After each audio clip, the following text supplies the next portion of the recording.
Vamos abrir suas Bíblias em Atos 15.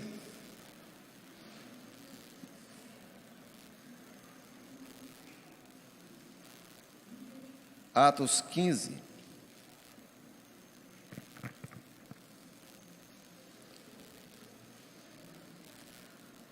Vou contar um segredo aqui, mas vocês não contam a ninguém. Só a gente aqui. Anos atrás, não tem muito tempo não, estava aqui o coral de jovens, e eu fazia parte do coral de jovens. E esse púlpito aqui não era desse jeito, era um púlpito de madeira. E aqui no púlpito ficava uma Bíblia bem grande, não sei se era Edições Paulinas, a Bíblia de Jerusalém, mas era bem grande. E o pastor Hélio estava pregando naquela manhã. E quando ele terminou a mensagem, encerrou o culto, foi lá para a porta para saudar os irmãos, como ele sempre fez. Só que naquele dia, naquela manhã, ele esqueceu o esquema da palavra. Deixou aqui no cantinho, esqueceu de pegar, de como ele desenvolveu o sermão. E eu, curioso, fiquei quase meia hora estudando o esquema dele. Vocês acham que a primeira vez que eu preguei, eu usei qual esquema? O dele. E por muitos anos, eu segui o padrão dele. Mas Deus vai trabalhando na gente e vai trabalhar na nossa essência, até Deus dar o formato que é nosso.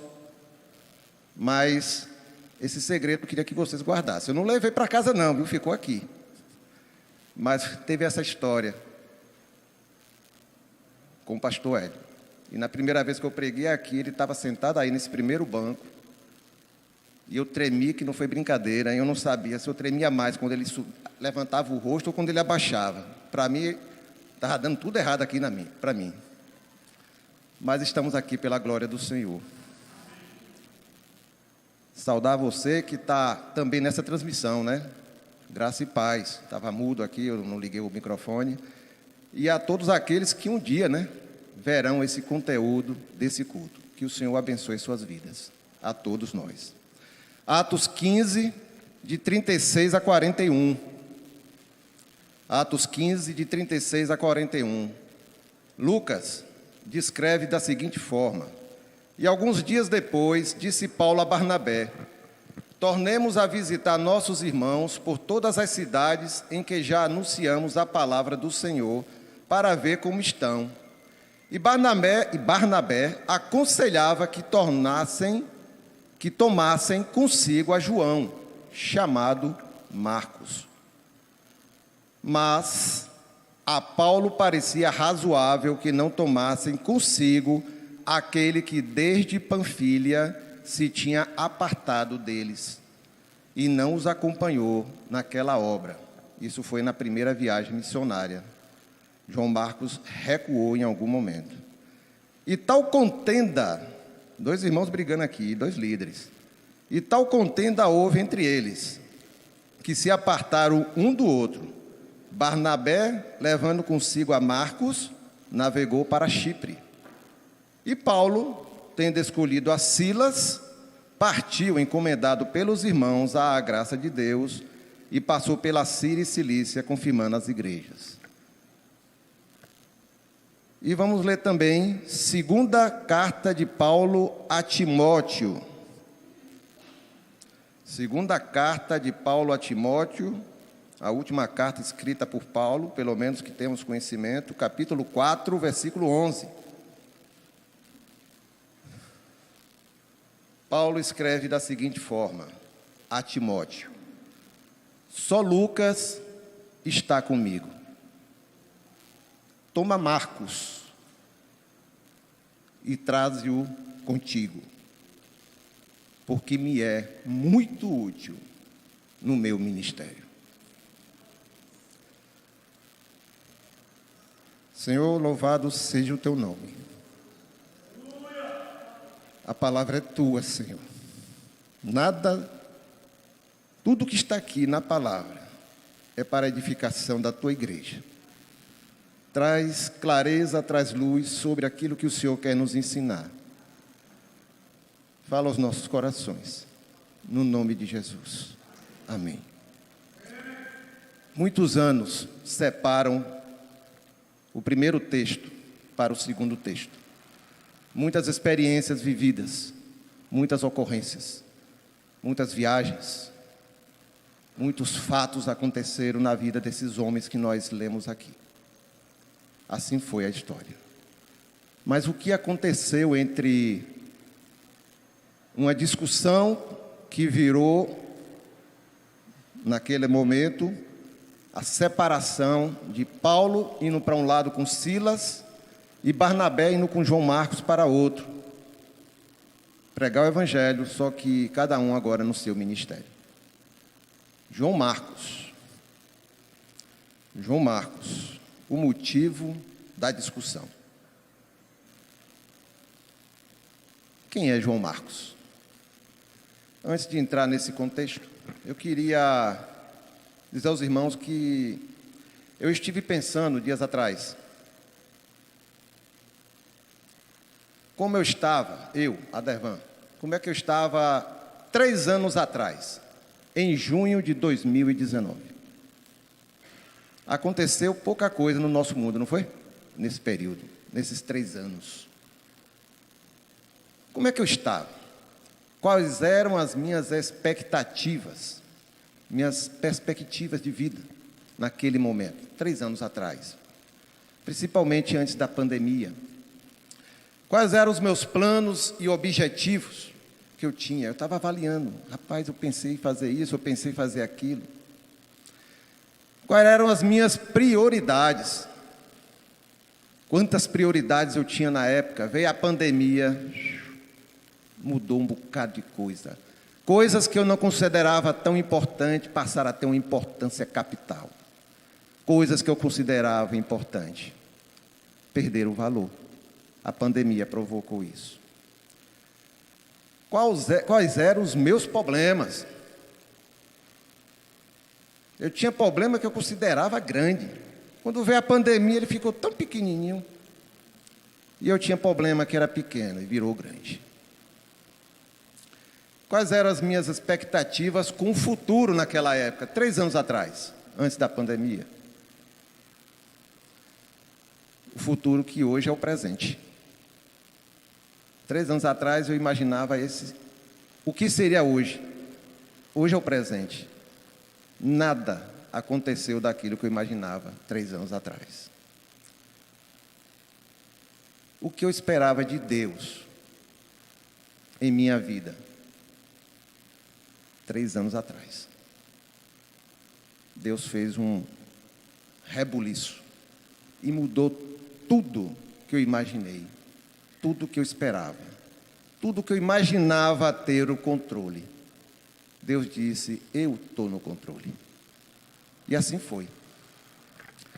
Analisando o que Deus fez em minha vida, nesse período, principalmente durante a pandemia, eu fiquei surpreso e muito surpreso, porque quando a gente para, a gente vai vivendo, mas quando a gente para e dá uma olhada e começa a pontuar o que foi que aconteceu, a gente às vezes fica surpreso diante de tantas coisas que aconteceram e que a gente foi acontecendo, a gente foi sendo arrastado, atropelado, mas aconteceram e se avolumaram. Segundo Valdeci Meireles, conhecida como Tia Val, Deus permitiu uma pandemia para me arrastar para dentro da sua obra.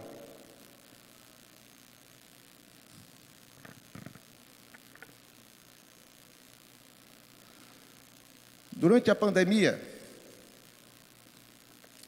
lá em casa, a gente formou um grupo de oração e de estudos bíblicos.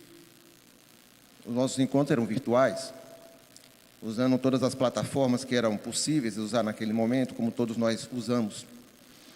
Era um grupo de oração, de estudos bíblicos, onde a gente orava, se alimentava, compartilhava e mantinha a comunhão. O nome do grupo, Conduzidos pela Graça, até hoje existe, mas hoje nosso foco maior é visitas. Formou-se o grupo de visitação que todos os irmãos aqui conheceram, viram na época. Pastor Geraldo, Deus levantou esse grupo e pastor Geraldo pediu que eu liderasse. Um grupo que saiu visitando os irmãos nas suas casas, os irmãos, membros congregados. Chegamos a mais de 200 visitas aos irmãos. Pensávamos que era um trabalho que duraria uns 3 meses. Quando a gente percebeu, a pandemia não seria só 3 meses, o comércio, tudo não ficaria fechado só por 3 meses, a coisa iria se alongar, e aí foi se alongando. E o Senhor foi conduzindo essa obra para permanecer e crescer. O grupo de visitação, um ano depois que começou, tornou-se, quase um ano depois, 9 meses depois, tornou-se o Ministério Sal e Luz, que os irmãos também conhecem. O Sal e Luz, naquela transição, saiu das visitações e partiu para ações de evangelismo. E depois, o pastor Geraldo convocou o ministério para conduzir a congregação em Campo Formoso com a saída do irmão Luiz Corrêa. E lá estamos até hoje. Estamos perto de formar 10 meses.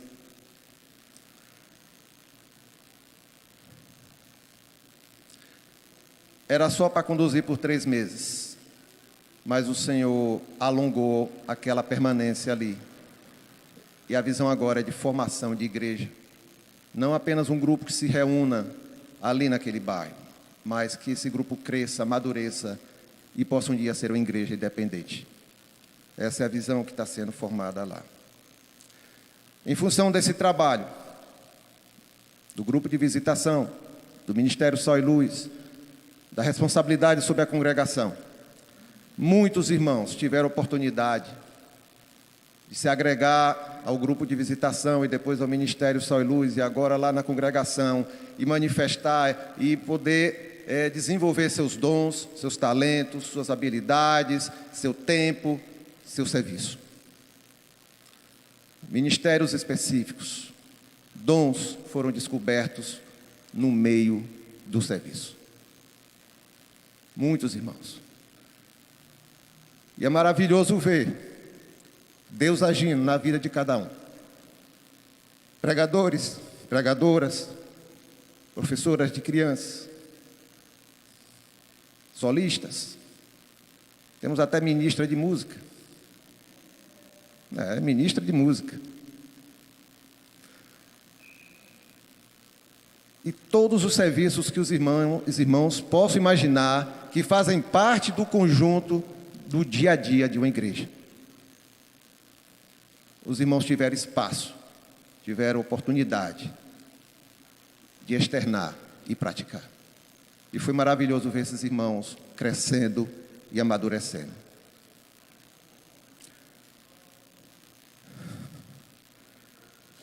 Eu era arredio às redes sociais. Os meus filhos sempre acharam graça disso. Mas, pai, o Instagram, o Facebook, é isso, é aquilo, tem que ser, você está ficando por fora. Eu era arredio. Aí veio a pandemia e me jogou dentro. Hoje eu estou no Facebook, no Instagram e tenho um canal do YouTube. Qual a missão? Propagar o Evangelho onde eu estiver. Esse é o objetivo. Não temos outro. Já tive até momentos de desânimo nessa parte. Mas, de vez em quando, o Senhor levanta alguém distante, ou que nunca conversou comigo, e diz: eu tenho sido abençoado por tudo que você tem postado ali. E o Senhor vai renovando as forças e o ânimo para continuar na sua obra. E continuamos na dispensação do Senhor. Dias atrás, eu publiquei no Instagram uma frase com o seguinte teor: não se trata do propósito de Deus na minha vida, mas da minha vida no propósito de Deus. Vou repetir: não se trata do propósito de Deus na minha vida, mas da minha vida no propósito de Deus. Irmãos, no meio cristão, muitos perguntam: qual o plano de Deus para a minha vida? Eu já ouvi muito, desde criança, adolescente, jovem, congressos, seminários, retiros, acampamentos. Qual o plano de Deus para a minha vida? O que Deus quer fazer em minha vida? E muitos oram e perguntam: Senhor, por favor, ore para que Deus mostre o que Ele quer fazer na minha vida. Estou orando para Deus me mostrar qual é o plano dEle para mim. Quantos de nós já fizemos estas perguntas ao Senhor e a nós mesmos? O que Deus está querendo? Com base nesse contexto que falamos até aqui, eu quero convidar você, todos nós, para estudarmos a vida de alguém citado na Bíblia e pouco conhecido. Não estamos falando dos profetas, dos patriarcas, nem de Paulo, nem de Pedro, nem de Tiago, nem de João. Eu queria falar hoje sobre João Marcos, que a gente lê o texto. O cidadão que gerou uma disputa, uma discussão com Paulo e Barnabé. O motivo da discussão foi ele, como lemos no texto. Irmãos, João Marcos acompanhou Barnabé e Paulo na primeira viagem missionária. Está lá registrado no livro de Atos, através de Lucas. Mas o texto fala que em algum momento daquela jornada missionária, Marcos recuou. Marcos voltou atrás, desistiu de continuar com eles. A Bíblia não diz qual foi o motivo específico. Mas, diante da reação de Paulo, não foi uma doença, não foi algo que pudesse se justificar, pelo menos na visão de Paulo. Como consequência dessa atitude, Paulo, apóstolo Paulo, naquele momento avaliou que João Marcos não merecia mais confiança. Paulo não o queria mais nas suas ações ministeriais.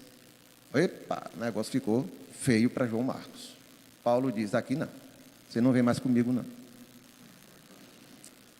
Mas Barnabé não desistiu de João Marcos.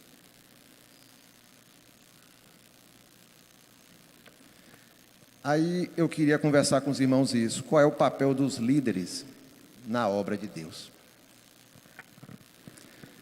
Alguns estudiosos, historiadores, creem que João Marcos, nesse momento, ainda era muito jovem. Jovem e imaturo. E dessa forma ele não tinha ainda muita convicção, ou a convicção formada do ministério dele, de qual era a linha dele dentro do ministério do Senhor. E essa falta de convicção do seu chamado fez ele não conseguir se ajustar ao dinamismo e à determinação do apóstolo Paulo. Paulo era colérico, muito determinado, muito dinâmico. E era para fazer logo. Se é para fazer, vamos fazer logo. Esse era o temperamento de Paulo. O quanto é essencial que percebamos qual é o propósito de Deus, como a gente falou na primeira frase, na frase que eu falei, que eu botei no Instagram.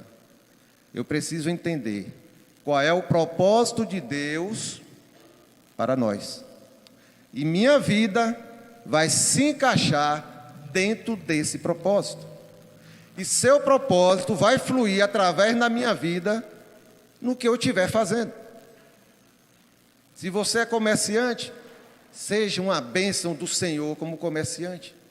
Se você é estudante, seja uma bênção do Senhor, transmita a vontade do Senhor, faça a vontade do Senhor na sua condição de estudante. Se você é comerciário, testemunho do Senhor, fale do Senhor como comerciário. O propósito de Deus fluindo na nossa vida. Assim a gente vai vendo o propósito de Deus fluindo através de nós. E aí a gente percebe qual é o propósito dele através de nós. Qual é a sua vontade? Qual é a vontade dele, de Deus? Deus, nós temos que lembrar, Ele é Deus. Ele não é uma criatura, gente. Precisamos nos aproximar de Deus e, primeiramente, é necessário que reconheçamos que Ele é Deus. Ele é eterno, Ele é o Criador, e se Ele nos criou, Ele sabe qual é o propósito para o qual Ele nos criou. Então, preciso saber qual é o propósito dEle, para eu encaixar minha vida dentro do seu propósito.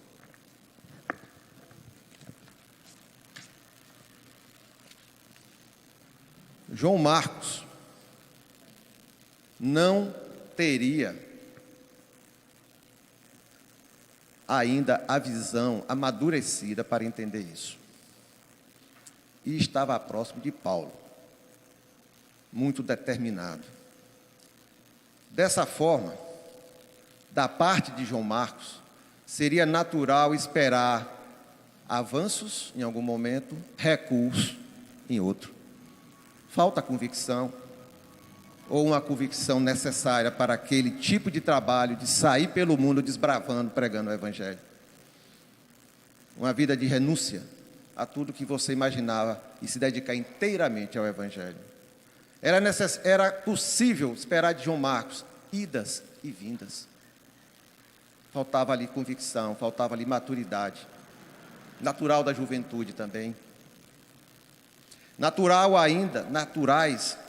Reações naturais a quem ainda não enxerga as coisas a partir do ponto de vista de Deus.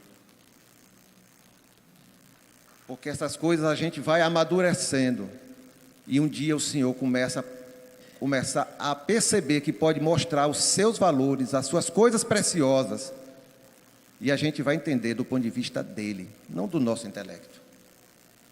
Isso aumenta o nosso compromisso e a nossa disposição. Quanto a Paulo, apesar dos anos de conversão, Paulo ainda precisava adquirir um pouco mais de sensibilidade para liderar na Igreja de Cristo. Paulo tinha 14 anos de convertido, quando Barnabé passou em Tarso e disse: Paulo, bora lá para Antioquia que eu estou indo numa missão. E Paulo foi. E lá ele foi separado um ano depois para a viagem missionária com Barnabé. Foram para a viagem missionária quando aconteceu essa situação. Então, aí a gente vai comparar a experiência de Barnabé, a vivência de Barnabé na vida cristã e a de Paulo. Barnabé estava mais tempo como líder do que Paulo. Então, Paulo ainda estava sendo trabalhado nessa parte de liderança. Paulo decidiu desistir de João Marcos aqui nesse momento e não lhe dar outra oportunidade. Foi o que aconteceu no momento. Irmãos, liderar é se relacionar com pessoas. Isso é inevitável. Eu tenho que me relacionar com as pessoas que fazem parte do que eu chamo de minha liderança. Não importa onde seja essa liderança. Pessoas têm histórias individuais. Todas são diferentes. Podem ser gêmeos do mesmo útero, mas são diferentes. Ninguém é igual a ninguém. Então eu tenho que saber me relacionar com as pessoas e entender que todos são diferentes. O líder deve estar atento para essa diferença de pessoas. E nessa diferença, ele tem que estar atento para descobrir as pessoas que estão com talentos, com dons, com habilidades, com ministérios, precisando de oportunidade, precisando de formação, precisando de orientação, precisando de conselho, precisando ouvir: espere mais um pouco, não é por aqui, é por cá. O líder tem que se relacionar, e só nesse relacionamento que ele vai perceber as diferenças e as necessidades de cada um. Então o líder ele tem responsabilidade na formação dos seus liderados. Cada pessoa tem um dom, tem um talento, tem um ministério específico, tem uma habilidade, e quem dá é Deus. Quem dá é o Senhor. Cada pessoa tem um ritmo para desenvolver esse dom, esse talento, esse ministério específico. Cada pessoa tem um ritmo, tem o seu momento. Cada pessoa terá seu momento de ver o agir de Deus na sua vida. O tempo de João não é o tempo de Manuel. Cada um tem seu tempo. O Criador sabe de todas as coisas. Só Deus define o momento, o lugar e a obra de cada um de nós. Ele é soberano e Ele nos conhece.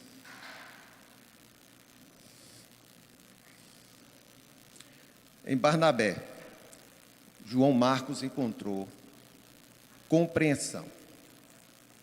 Ele precisava que alguém confiasse que seu momento ainda não havia chegado. Ele ainda estava em formação. E Barnabé foi usado por Deus para cuidar de João Marcos. Nessa situação, Paulo não era a pessoa indicada para cuidar de João Marcos. Era Barnabé. Barnabé tinha a paciência necessária para continuar investindo naquele que havia recuado. Qual o tipo de líder que eu estou sendo na igreja? Compreendo e trabalho com paciência a situação de cada um que está debaixo da minha liderança. Ou a obra tem que sair a qualquer custo. Quando alguém recua, quando alguém apresenta um problema, eu já arrisco da minha relação. Já não conto mais com aquele. Temos que avaliar. Eu tenho que avaliar. Nós lideramos pessoas, não máquinas. Mas eu queria chamar aqui os irmãos para a história de João Marcos.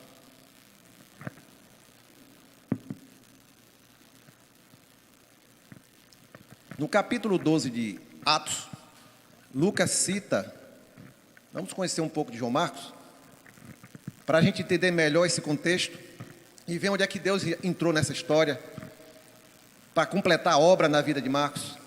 No capítulo 12 de Atos, está lá em todo o capítulo 12, tem vários detalhes sobre João Marcos. Lucas cita que o nome da mãe de Marcos era Maria. Marcos morava em Jerusalém. Sua casa era em Jerusalém. Provavelmente sua mãe tinha alguma boa condição, porque tinha funcionários, empregados, como descreve. Foi na casa dele, de João Marcos, ainda jovem, não sabemos se já convertido, mas ele estava lá, que os irmãos estavam reunidos em oração quando Pedro foi preso. Foi na casa de João Marcos que os irmãos se reuniram para orar, pedindo ao Senhor que intervisse. Pedro está preso. Herodes mandou prender Pedro. E os irmãos se reuniram na casa de João Marcos. Sua casa em Jerusalém era o lugar de encontro dos irmãos da igreja em Jerusalém. Naquele tempo os irmãos se reuniam mais nas casas, nas praças. A perseguição ainda não estava acontecendo de forma larga. Então se reuniu nas casas, e a casa de João Marcos, a casa de sua mãe, Maria, era usado como um dos lugares onde a igreja se reunia. Então os irmãos estavam ali. Foi ali que Pedro, quando foi liberto pelo anjo que quebrou as algemas, e Pedro saiu liberto da prisão, e os guardas não viram nada, Pedro foi para onde? Para a casa de João Marcos.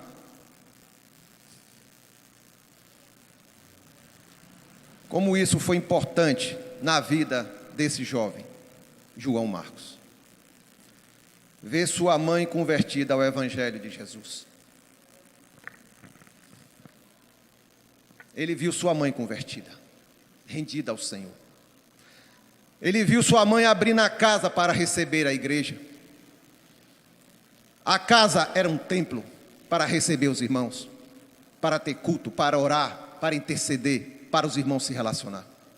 Ele viu isso na sua casa, jovem. Como foi importante ele ver a mãe envolvida na causa do Evangelho. Não é envolvido nas tarefas, é envolvido na causa do Evangelho, de pregar o Evangelho, de resgatar vidas. Como foi importante ele ver a mãe orando e confiando no Senhor para libertar Pedro. Ali era uma casa de oração. Quantas vezes os irmãos se reuniram ali para orar? E Marcos viu isso dentro de sua casa. Oração fluindo, confiança no Senhor. Como foi importante ele ver sua mãe em comunhão com os irmãos da igreja. Ver a comunhão com os irmãos da igreja. Não era vendo falando mal dos irmãos. Não era fazendo panelinha dentro da sua casa. Era vendo os irmãos frequentando a sua casa e funcionando como igreja do Senhor. Como isso impactou a vida de Marcos. Como foi importante para ele ver a mãe vivendo o propósito de Deus na sua vida. Isso é testemunho que os jovens precisam ver, os adolescentes precisam ver, as crianças precisam ver dentro das suas casas. É isso que vai impactar a vida delas.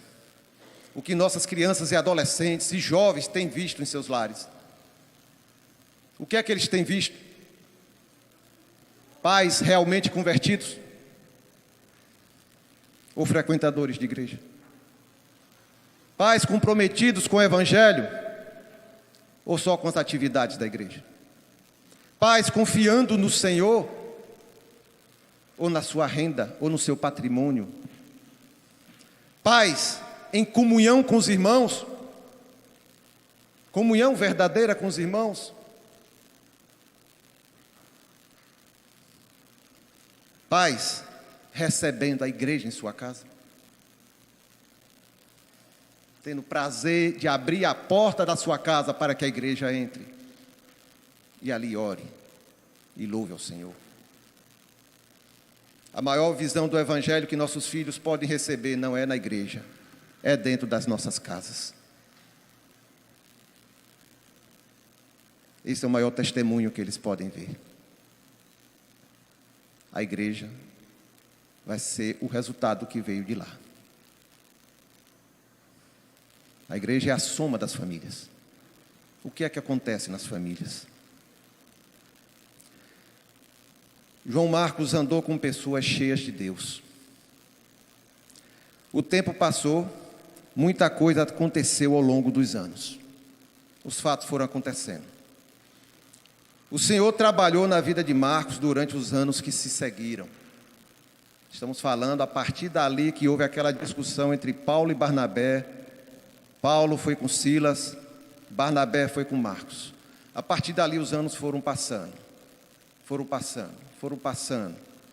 Paulo viveu suas experiências, Marcos foi viver suas experiências, e o Senhor foi trabalhando na vida de ambos.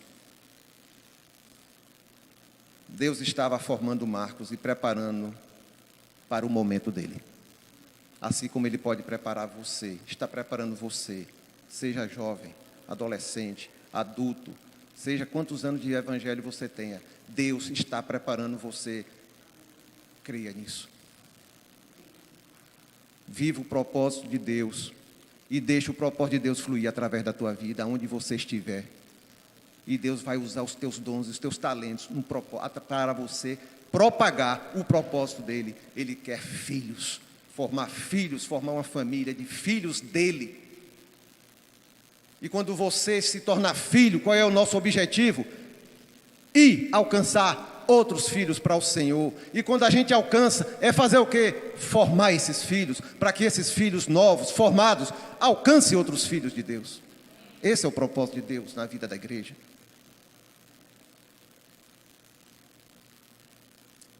Barnabé era tio de Marcos. Teve paciência e continuou ao seu lado. Pedro, apóstolo Pedro, na primeira carta, chama João Marcos de filho. Os estudos atribuem esse tratamento carinhoso de Pedro por ele ser jovem, no caso João Marcos, e de ter sido filho dele na fé, como discípulo. Muitos acreditam que João Marcos fazia parte daquele grupo dos 70 discípulos. Tinha os 12 e tinha os 70. Então, João Marcos deveria estar naqueles 70. E ali ele deveria estar mais próximo de Pedro. Que referência João Marcos teve? Conheceu os apóstolos, andou com Paulo, Barnabé e Pedro. Andou com quem conhecia o Senhor. Andou com pessoas que tinham compromissos com Deus. Pessoas que viviam as suas vidas para cumprir o propósito de Deus. Foi assim que João Marcos andou. E isso facilitou a formação da sua vida cristã. Amadurecimento. Com quem eu tenho andado? Quem são as minhas companhias? Com quem nossos filhos, jovens e adolescentes têm andado? Quem são seus amigos? As amizades que escolhemos, os relacionamentos que priorizamos, definem ou definirão quem somos ou o que seremos. Essa é a verdade. João Marcos escolheu as verdadeiras amizades que possibilitaram ele crescer no conhecimento do Senhor. Irmãos, quando estamos amadurecidos, Deus nos usa com abundância, porque a obra é dele. A excelência não está em nós, a excelência está nele. Estar maduro significa Deus perceber que eu posso contar com esse coração, que eu posso usar essa vida, que eu posso conduzir essa vida para o meu propósito. É esse o pensamento do Senhor. Os anos se passaram, os anos se passam, e se permitirmos, Deus vai nos moldando ao gosto dele para vivermos o seu propósito. Aí a gente vai ver o que Deus fez na vida de Marcos. Em Colossenses 4:10, Paulo cita Marcos. Paulo, escrevendo aos Colossenses, ele cita Marcos, dizendo que ele, Marcos, passaram-se muitos anos. Agora, o que aconteceu? Paulo está dizendo aos Colossenses que Marcos visitaria a igreja em Colossos, a igreja que Paulo fundou. Marcos está agora já participando de novo do ministério de Paulo. Paulo revela isso aqui. Na carta a Filemon, Paulo cita Marcos como um dos seus cooperadores na pregação do Evangelho. Algo mudou, né? Em Marcos e em Paulo.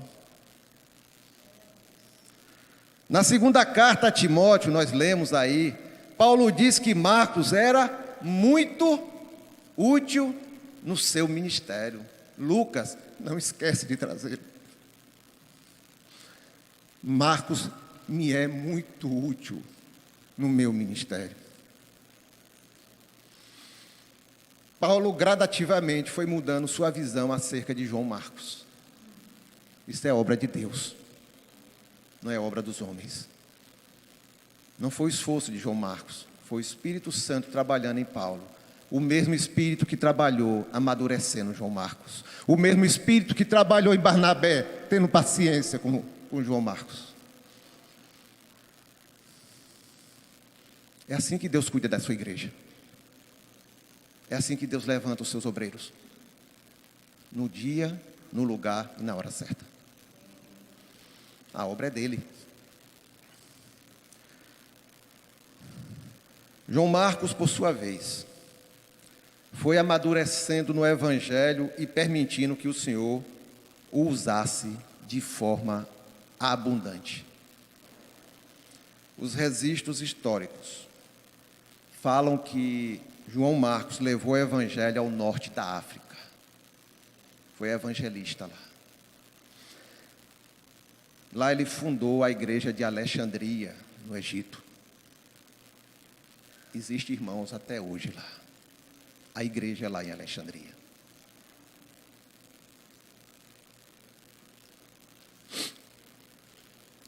João Marcos também escreveu o Evangelho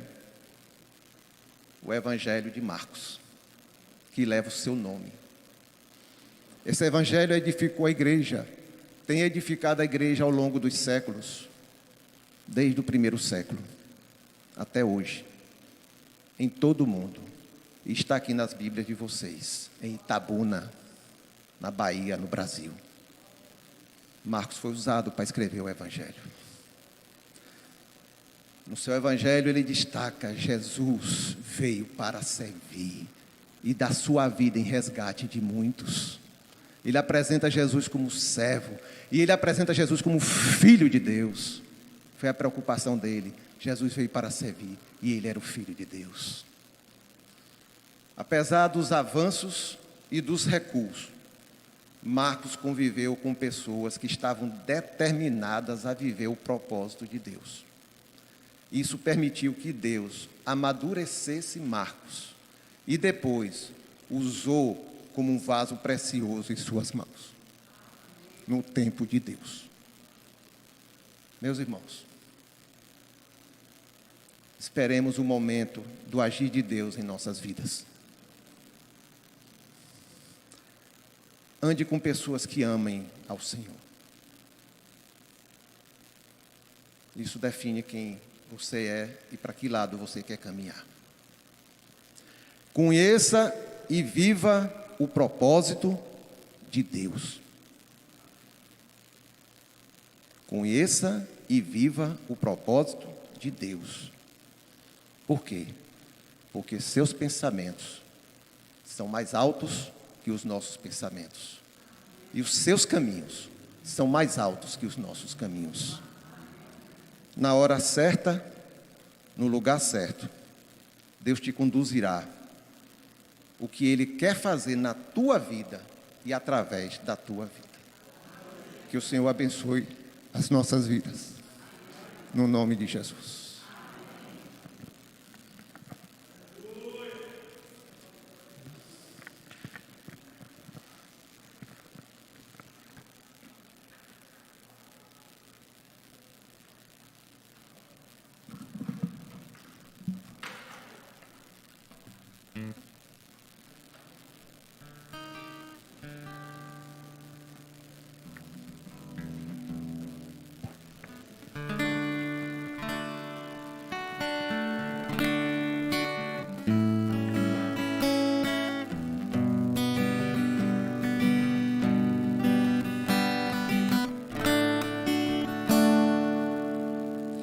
Eis-me aqui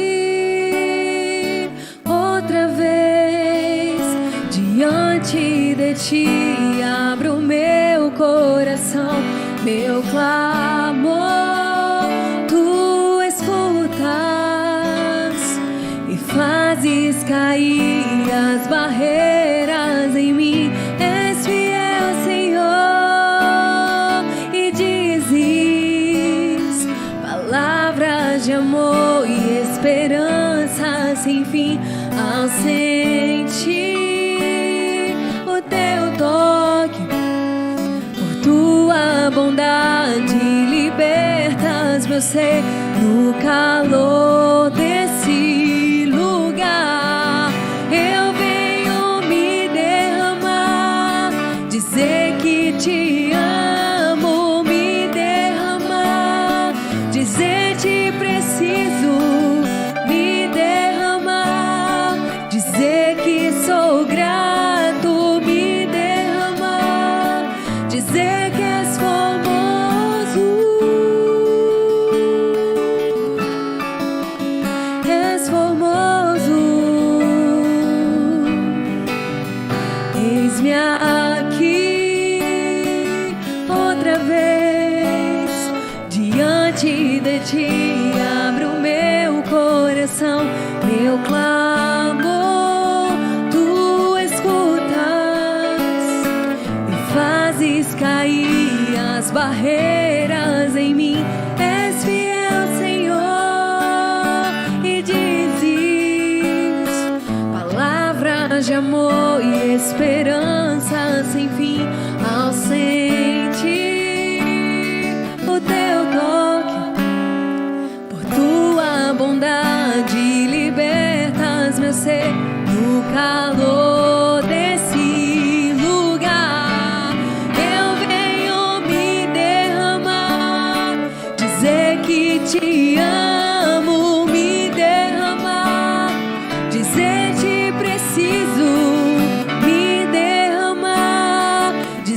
dizer que sou grato, me derramar, dizer que és formoso.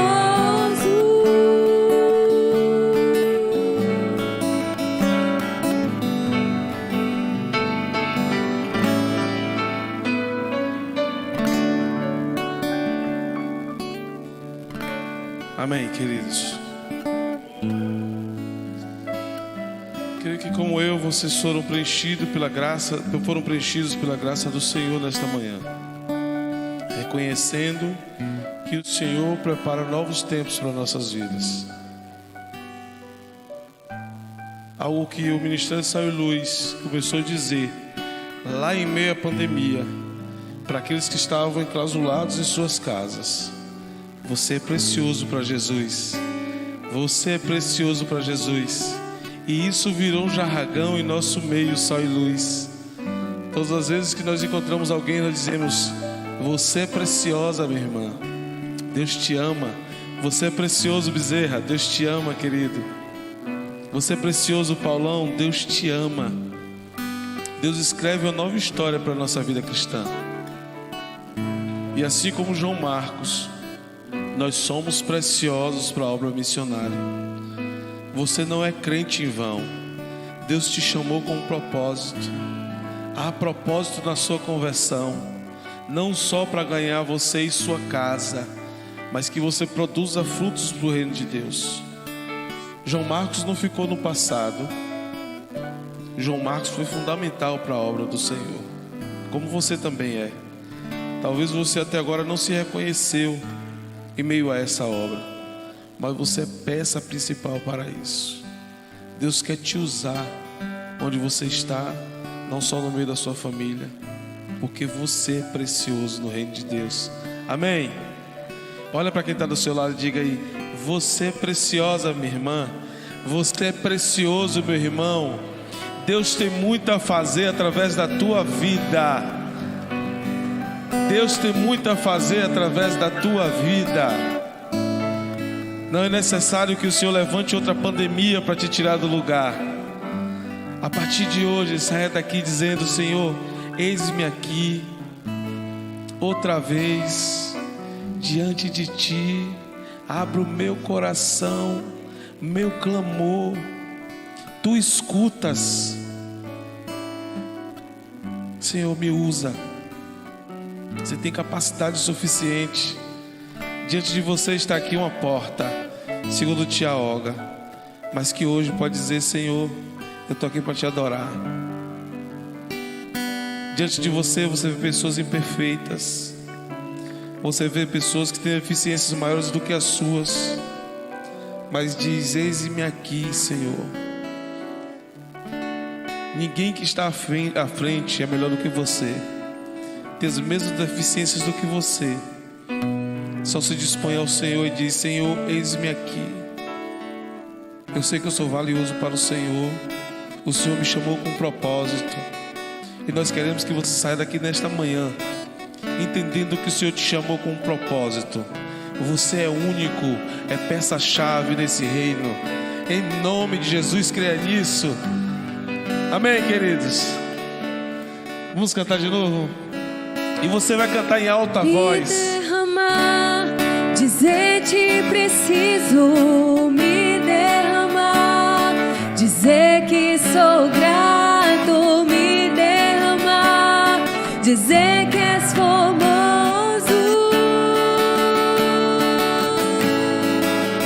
És formoso. Eis-me aqui, eis-me aqui. Diante de Ti, abro meu coração, meu clamor, Tu escutas e fazes cair as barreiras em mim.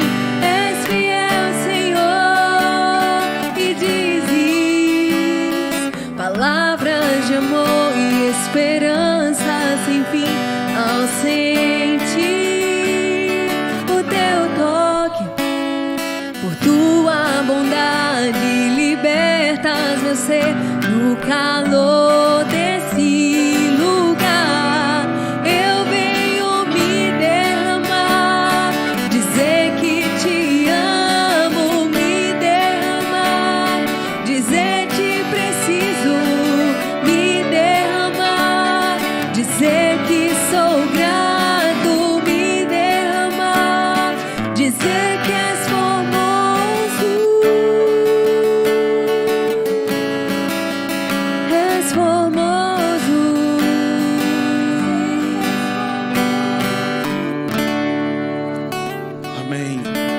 Você é precioso, você é preciosa. Queridos, coração silenciosa, nós terminaremos o culto desta manhã. E saia daqui com seu coração grato ao Senhor, porque Ele te deu essa oportunidade de escrever a partir de agora uma nova história na sua caminhada. Amém, queridos? Não estranhe essa voz rouca, mas nós estamos numa sequência de trabalhos ali no Campo Formoso. Ainda ontem à noite a gente pregava lá na congregação, lá na igreja presbiteriana. Então esse frio todo e a garganta não vai aguentando, né? Então esteja orando pelo trabalho ali no Campo Formoso, pela vida desse homem de Deus que o Senhor levantou neste momento para formar uma igreja naquele lugar. E você faz parte dessa obra.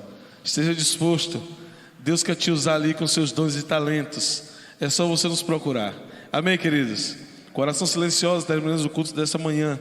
Volte para sua casa na convicção de que a partir de hoje Deus quer escrever uma nova história na tua vida, na minha vida, na vida da tua família e da igreja do Senhor. Amém, queridos? Deus abençoe. Estamos aqui para a noite em nome de Jesus.